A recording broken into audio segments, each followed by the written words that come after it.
Hi today మనము discuss చేయబోయే topic ఏంటి అంటే పైథాన్ ఇటరేటర్స్ అండ్ పాలిమార్ఫిజం అనే రెండు టాపిక్స్ మీద ఇవాళ మనము డిస్కస్ చేయబోతున్నాము.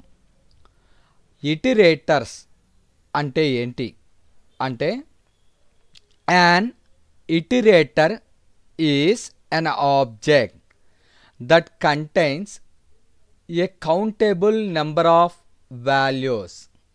అంటే మోర్ దెన్ వాల్యూస్ని ఒక గ్రూప్ ఆఫ్గా చేసుకుని 1 by 1 ఫ్లోలో డిస్ప్లే చేయడం కానీ ఆ వాల్యూస్ మీద కాలిక్యులేషన్స్ చేయడం కానీ చెయ్యడానికి ఇటరేటర్స్ అనే వాటిని వాడతాం. ఇక్కడ ఇటరేటర్స్ ఏమేమి ఉంటాయంటే లిస్ట్, టోపుల్స్, డిక్షనరీస్, సెట్స్ ఎక్సెట్రా ఇవన్నీ కూడా ఇటరేటర్స్ అంటారు. ఇటరేటర్స్ అంటే ఏంటి? ద ఫ్లో ఆఫ్ వాల్యూస్ అనేసి కాల్ చేస్తారు. ఇక్కడ ఇటరేటర్లో 2 ఫంక్షన్స్ని వాడతాం. అండర్స్కోర్ ITER అండర్స్కోర్ ఇంకోటి అండర్స్కోర్ నెక్స్ట్ అండర్స్కోర్ అనే మెథడ్స్ని యూజ్ చేస్తాము. ఒక స్మాల్ ఎగ్జాంపుల్ చెప్తున్నాను చూడండి.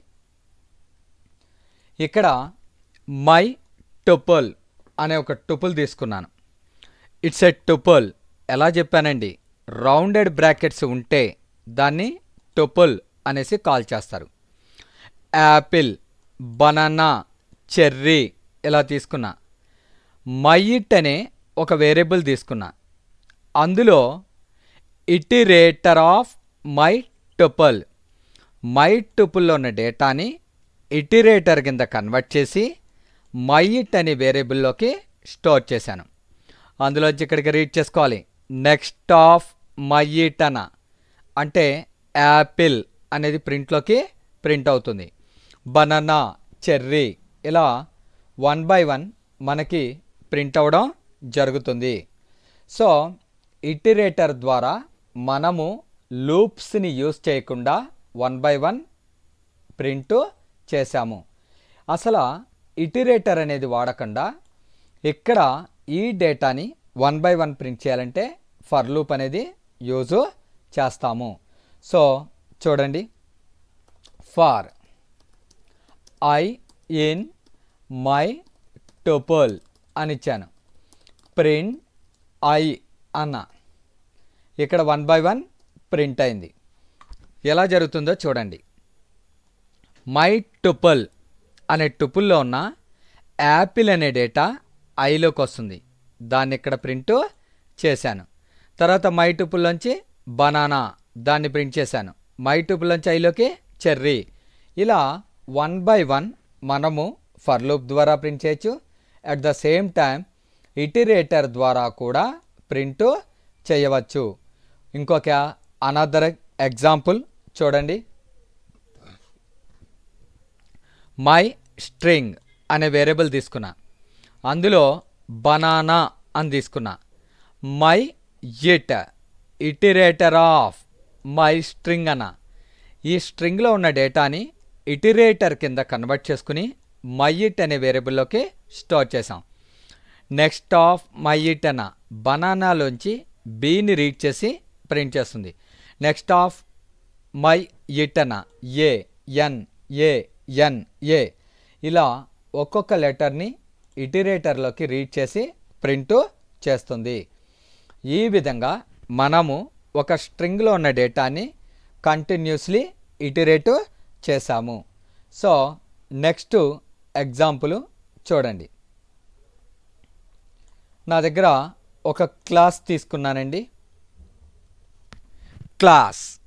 క్లాస్ నేమ్ మై నెంబర్స్ అని తీసుకున్నా.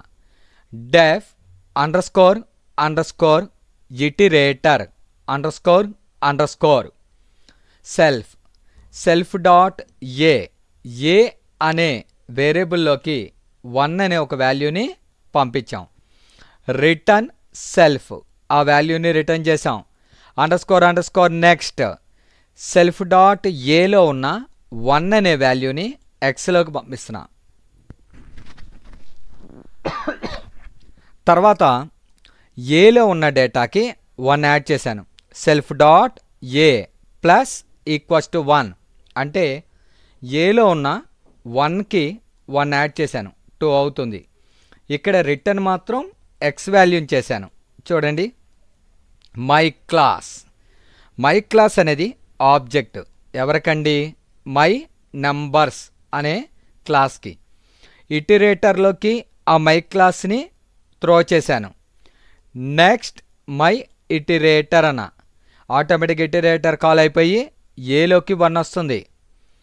ఎప్పుడైతే నెక్స్ట్ ఫంక్షన్ కాల్ చేసామో ఏలో ఉన్న వాల్యూ ఎక్స్లోకి వస్తుంది. తర్వాత ఏ ప్లస్ 1 అంటే ఏ వాల్యూ 2 అవుతుంది. ఇక్కడికి వచ్చి ఎక్స్ అంటే 1ని రిటర్న్ చేస్తుంది. మళ్ళా కాల్ చేశాను, ఏలోంచి 2 అనేది ఎక్స్లోకి వెళ్తుంది. తర్వాత ఏ ప్లస్ 1 2 ప్లస్ 1 3 ఇక్కడ 2 ప్రింట్ అవుతుంది, అంటే ఎక్స్ని రిటర్ను చేస్తుంది. ఈ విధంగా 1 2 3 4 5 ఇట్లా ప్రింట్ అవుతుంది. నేను 5 టైమ్సే కాల్ చేశాను ప్రింట్లో. 5 10 అంటే 10 20 అంటే 20. ఈ విధంగా ఇటరేషన్ అనేది జరుగుతుంది. So next another example, class my numbers iterator అనే మెథడ్లో ఏ అనే వేరియబుల్లోకి 1 అని పంపించాను. రిటర్న్ సెల్ఫ్ నెక్స్ట్లో ఏ వాల్యూ తీసుకుంటుంది? 1 less than or equals to 20. ఏలో ఉన్న 1ని ఎక్స్ అనే వేరియబుల్లోకి స్టోర్ చేశాను. ఏలోకి 1 యాడ్ చేశాను. ఏలో 1 ఉంది, 1 ప్లస్ 1 2. ఇక్కడ రిటర్న్ మాత్రం ఎక్స్ని చేస్తున్నా. ఎక్స్ అంటే 1. మళ్ళా ఇఫ్ కండిషన్ కనుక వస్తుంది 2 less than or equals to 20. ఏలో ఉన్న 2ని ఎక్స్లోకి పంపించాను, అంటే ఎక్స్లో 2 ఉంది. మళ్ళీ ఇక్కడ ఏకి 1 యాడ్ చేశాను. అలా 20 టైమ్స్. 20 అయిపోగానే ఇటరేషను స్టాప్ అవుతుంది. ఫర్ లూప్ ద్వారా నేను ఆ ఫంక్షన్ని 20 టైమ్స్ కాల్ చేశాను. ఈ విధంగా మనము ఇటరేటర్స్ అనేవి యూజ్ చేస్తాము. The flow of values continuously వాల్యూస్ని ప్రింట్ చేయడం కోసం మనము ఏం వాడతామండి? ఇటరేటర్ చేసే ప్రతి పనిని మనము లూప్స్ అనే టాపిక్ ద్వారా యూజ్ చేయవచ్చు. నెక్స్ట్ టాపిక్ వచ్చేసరికి polymorphism. Poly is a Greek word which means many forms అనేసి కాల్ చేస్తారు. అంటే ఏంటి? ఒకే వ్యక్తి డిఫరెంట్ కైండ్స్ ఆఫ్ యాక్షన్స్ని జనరేట్ చేస్తే దాన్ని ఏమని కాల్ చేస్తారు? పాలిమార్ఫిజం అనేసి కాల్ చేస్తారు. Poly is a Greek word which means many forms. For example, నేనున్నాను, ఎర్లీ మార్నింగ్ న్యూస్ పేపర్ వేస్తున్నాను, ఇప్పుడు క్లాసులు చెప్తున్నాను, ఈవినింగ్ ఆటో డ్రైవ్ చేస్తున్నాను. వ్యక్తి ఒక్కనే చేసే పనులు different. It is called polymorphism అనేసి కాల్ చేస్తారు. Poly is a Greek word which means many forms. Polymorphism classification into mainly 2 types. There are overloading and overriding అనేసి కాల్ చేస్తారు. ఓవర్లోడింగ్ అంటే ఏంటి? ఫర్ ఎగ్జాంపుల్, నేనున్నాను, ఎర్లీ మార్నింగు 8 o'clockకి మీ అందరికీ Java చెప్పాను, 9 to 10 Python చెప్పాను, 10 to 11 ఒరాకిల్ చెప్పాను, 11 to 12 .NET చెప్పాను. వెంటనే మీరేమంటారు? సార్, మాకు ఓవర్లోడ్ అవుతుంది, వదిలివేయండి అనేసి అడుగుతారు. ఇట్ ఈస్ కాల్డ్ ఓవర్లోడింగ్ అనేసి కాల్ చేస్తారు. ఓవర్ రైడింగ్ అంటే ఏంటి? ఫర్ ఎగ్జాంపుల్, నేనున్నాను, ఈవినింగు ఫస్ట్ షోకి మూవీకి వెళ్ళాను, నాకు A4 అనే ఒక సీట్ అలొకేట్ చేశాడు. నెక్స్ట్ సెకండ్ షోకి వేరే వ్యక్తి వెళ్ళినట్లయితే అతడికి కూడా A4 అనే షీట్ని అలొకేట్ చేస్తాడు. అంటే ఇక్కడ ఏం జరిగింది, ఫస్ట్ షోలో A4 అనే సీట్లో నేను కూర్చున్నాను, సెకండ్ షోలో వేరే వ్యక్తి వచ్చి కూర్చున్నాడు. It is called over riding అని కాల్ చేస్తారు. ఫర్ ఎగ్జాంపుల్, ఒక గ్లాస్ ఉంది, ఆ గ్లాసులో నేను మార్నింగు వాటర్ తాగాను, ఆఫ్టర్నూను మిల్క్ తాగాను, ఈవినింగు సేమియా తాగాను. అంటే ఇక్కడ ఏం జరుగుతుంది, ఒకే గ్లాస్ని సేమ్ యూస్ చేసిందే యూస్ చేయకుండా డిఫరెంట్ యాక్సెస్ కోసం యూస్ చేశాను. దాన్నే ఓవర్ రైడింగ్ అనేసి కాల్ చేస్తారు. సో నా ఛానల్ కనుక మీకు నచ్చినట్లయితే సబ్స్క్రైబ్ చేసి లైక్ బటన్ని ప్రెస్ చేయండి. ఇది నాకు మరిన్ని వీడియోస్ చేయడం కోసం ఎంకరేజింగ్గా ఉంటుంది. నా వీడియోస్ కనుక మీకు నచ్చినట్లయితే లైక్ చేసి సబ్స్క్రైబ్ చేసుకోండి. ఇక్కడ పాలిమార్ఫిజంకి ఒక ఎగ్జాంపుల్, క్లాస్ నేమ్ కార్ అని తీసుకున్నా, డెఫ్ అండర్స్కోర్ ఇన్నిట్, దీన్ని కన్స్ట్రక్టర్ అనేసి కాల్ చేస్తారు. ఏ క్లాస్లో అయితే ఇన్నిట్ అనే మెథడ్ ఉంటుందో దాన్ని కన్స్ట్రక్టర్ అంటారు. కన్స్ట్రక్టర్స్ వల్ల అడ్వాంటేజ్ ఏంటి అంటే, ప్రీవియస్ సెషన్స్లో నేను చెప్పాను, constructors are mainly used to reduced program execution time. ఒక ప్రోగ్రామ్ని ఎగ్జిక్యూట్ చేసుకోవడం కోసం పట్టే టైంని తగ్గించుకోవడం కోసం కన్స్ట్రక్టర్స్ అనే టాపిక్ని వాడతాం. ఇక్కడ కన్స్ట్రక్టర్ వాడాం, దట్టు ఇది ఆర్గ్యుమెంట్ కన్స్ట్రక్టర్ అంటారు. ఇలా బ్రాకెట్లో ఏమైనా వేరియబుల్స్ని ఉంటే వాటిని ఆర్గ్యుమెంట్ కన్స్ట్రక్టర్ అనేసి కాల్ చేస్తారు. బ్రాండ్ అనే ఒక ఆర్గ్యుమెంట్ ఉంది, మోడల్ అనే ఒక ఆర్గ్యుమెంట్ ఉంది. బ్రాండ్లోకి వచ్చిన డేటా బ్రాండ్లోకి పంపించాను, మోడల్లోకి వచ్చిన డేటా మోడల్లోకి పంపించాను. సెల్ఫ్ అనేది ఎందుకు వాడతాము అంటే, ఆ మోడల్ అనే ఆర్గ్యుమెంట్ని లోకల్ వేరియబుల్ అంటారు. లోకల్ వేరియబుల్స్లోకి, దట్ మీన్స్ ఆర్గ్యుమెంట్స్లోకి వచ్చిన డేటా ఈ మెథడ్లోనే యూస్ చేయగలుగుతాము. ఎందుకంటే వాటిల్ని లోకల్ వేరియబుల్స్ అంటారు. ఈ మెథడ్ ఎప్పుడైతే క్లోజ్ అయిందో అంతటితో ఆ వేరియబుల్ యొక్క లైఫ్ టైం అనేది ఎండ్ అయిపోతుంది. అందుకని నేనేం చేశాను, సెల్ఫ్ చేశాను, అంటే క్లాస్ వేరియబుల్ కింద కన్వర్ట్ చేశాను. ఈ క్లాస్ వేరియబుల్స్ని ఏ మెథడ్లో అయినా సరే యాక్సెస్ చేసుకోవచ్చు. ఇక్కడ డెఫ్ మూవ్ అనే ఒక మెథడ్ తీసుకుని drive, same as boat. Brand model copy చేసుకున్నా, మూవ్లో సెయిల్. ప్లేన్ అని తీసుకున్నా, ఇక్కడ ఇన్నిట్ అనే మెథడ్లో బ్రాండ్ మోడల్. మూవ్ అని తీసుకుని ఫ్లై అని రాశాను. కార్1 అనేది ఆబ్జెక్ట్ ఏ క్లాస్కి, కార్ అనే క్లాస్కి. కార్ అనే క్లాస్లో అంటే కన్స్ట్రక్టర్ ఎగ్జిక్యూట్ అయ్యి మొదటి ఫోర్డ్ అనేది బ్రాండ్లోకి కాపీ అవుతుంది. మస్టాంగ్ అనే డేటా మోడల్లోకి కన్వర్ట్ అవుతుంది. వాటిల్ని క్లాస్ వేరియబుల్లోకి కాపీ చేసుకున్నాను. అలాగే బోట్1 అనేది ఆబ్జెక్ట్ దేనికండి, బోట్ అనే క్లాస్కి. ప్లేన్1 అనేది ఆబ్జెక్ట్ దేనికండి, ప్లేన్ అనే క్లాస్కి. ఇప్పుడు ఫార్ యాక్సిన్, ఎందుకంటే మోర్ దాన్ క్లాసెస్ ఉన్నాయి కనుక లూప్ ద్వారా కాల్ చేస్తున్నాను. కార్1 అనే ఆబ్జెక్ట్ని ఎక్స్ అనే వేరియబుల్లోకి పంపించాను. ఎక్స్ డాట్ మూవ్ అన్న వెంటనే ఇక్కడికి వచ్చి డ్రైవ్ అని ప్రింట్ అవుతుంది. తర్వాత ఎక్స్లోకి బోట్1 వస్తుంది, ఎక్స్ డాట్ మూవ్ అన్న.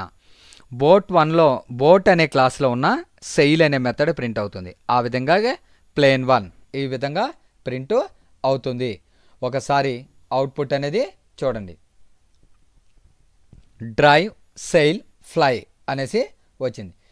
ఇది ఓవర్ లోడింగ్కి ఎగ్జాంపుల్ కింద ట్రీట్ చేయడం జరుగుతుంది. సో ఓవర్ రైడింగ్కి నెక్స్ట్ ఎగ్జాంపుల్ చూడండి.